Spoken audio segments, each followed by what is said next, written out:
Hey guys, welcome back to the channel. Thanks for checking in. Today, just want to talk to you about my preferred knot that I use in most of my fishing applications here in the Great Lakes.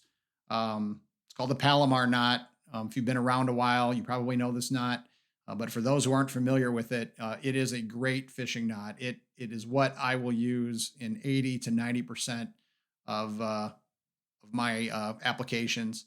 It's limited in that if you have too small of an eyelet, it's going to be difficult to pass the double line through it. So for really small hooks or really small swivels, it can be a difficult knot. Um, and you also can't use it to tie on things that are extremely long. Really long lures won't work, like a musky bait, for instance, or it's not a knot to tie line to line or anything like that, or leaders to line.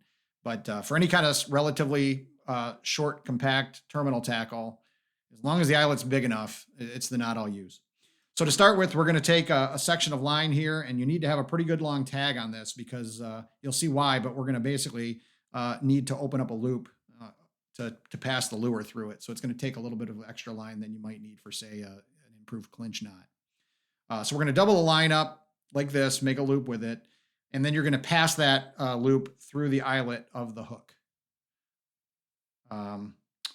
Once you've done that, it's pretty simple. You're just going to basically start like you would any overhand knot. So you're basically just going to take that loop and start to tie an overhand knot. And you're not going to cinch it down, though. You're going to get it pretty close. And then once you've got enough of that loop passed through to open it up, you're going to pass the lure, in this case my jig, through that loop. And then, of course, with any line, especially monofilament or fluorocarbon, you want to wet it before you cinch it down. Braid, it's not as big of a deal. But you just then cinch it down, and that's all there is to it. Cut off your tag, and you're good to go. Really strong knot. It's quick. Once you get used to tying it, it ties up very quickly. And really never had this knot give. It's almost always stronger than the line you're using. And the line itself will break before the knot will fail. And again, it's easy, it's quick, and my preferred knot whenever I can use it.